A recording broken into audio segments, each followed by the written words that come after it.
आज की कहानी कड़वा वचन। सुंदर नगर में एक सेठ रहते थे। उनमें हर गुण था, नहीं था तो बस खुद को संयत में रख पाने का गुण। जरा सी बात पर वे बिगड़ जाते थे। आसपास तक के लोग उनसे परेशान थे। खुद उनके घर वाले तक उनसे परेशान होकर बोलना छोड़ देते। किंतु यह सब कब तक चलता? वे पुनः उनसे बोलने लगते। इस प्रकार काफी समय बीत गया, लेकिन सेठ की आदत नहीं बदली। उनके स्वभाव में तनिक भी फर्क नहीं आया। अंततः एक दिन उसके घर वाले एक साधु के पास गए और अपनी समस्या बताकर बोले, महाराज, हम उनसे अत्यधिक परेशान हो गए हैं, कृपया कोई उपाय बताइए। तब साधु ने कुछ सोचकर कहा, सेठ जी को मेरे पास भेज देना। ठीक है महाराज, कहकर सेठ जी के घर वाले वापस लौट गए। घर जाकर उन्होंने सेठ जी को अलग अलग उपायों के साथ उन्हें साधु महाराज के पास ले जाना चाहा, किंतु सेठ जी साधु महात्माओं पर विश्वास नहीं करते थे। अंततः वे साधु के पास नहीं आए। तब एक दिन साधु महाराज स्वयं ही उनके घर पहुंच गए। वे अपने साथ एक गिलास में कोई द्रव्य लेकर गए थे। साधु को देखकर सेठ जी को पीड़िया चढ़ गई, परंतु घर वाले के कारण वे चुप रहे। साधु महाराज सेठ जी से बोले, सेठ जी, मैं हिमालय पर्वत से आपके लिए यह पदार्थ लाया हूँ, जरा पीकर देखिए।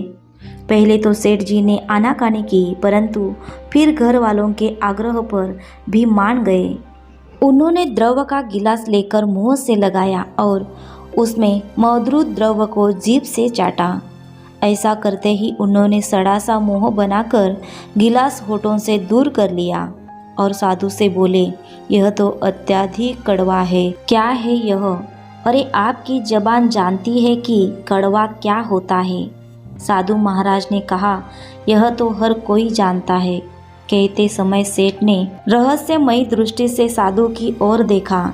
नहीं, ऐसा नहीं है। अगर हर कोई जानता होता तो इस कड़वे पदार्थ से कहीं अधिक कड़वे शब्द अपने मुंह से नहीं निकालता।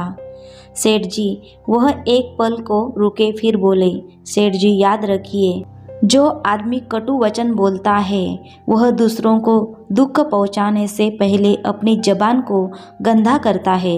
सेठ समझ गए थे कि साधु ने जो कुछ कहा है उन्हें ही लक्षित करके कहा है। वह फौरन साधु के पैरों में गिर पड़े। बोले, साधु महाराज, आपने मेरी आंखें खोल दी। अब मैं आगे से कभी कटु वचनों का प्रयोग नहीं करूंगा। सेठ के मुंह से ऐसे वाक्य सुनकर उनके घर वाले प्रसन्नता से भर उठे। तभी सेठ जी ने साधु से पूछा, किंतु महाराज, यह पदार्थ जो आप हिमालय से लाए हो, वास्तव में यह क्या है? साधु मुस्कुराकर बोले, नीम के पत्तों का अर्क। क्या सेठ जी के मुंह से निकला और फिर वे धीरे से मुस्कुरा दिए। शिक्षा मित्रों, कड़वा वचन बोलने से बढ़कर इस संसार में और कड़वा कुछ नहीं। किसी द्रव्य के कड़वे होने से जीभ का स्वाद कुछ ही देर के लिए कड़वा होता है, परंतु कड़वे वचन से तो मन और आत्मा को चोट लगती है। सदैव प्रसन्न रहिए, जो प्राप्त है पर्याप्त है, नित याद करो शिव परमात्मा को। फ्रेंड्स, आज की एक कहानी आपको कैसी लगी ज़रूर कमेंट में बता दीजिए। कहानी अच्छी लगी हो तो लाइक, शेयर और ऐसे ही वीडियो के लिए हमारे चैनल को फॉलो कीजिए।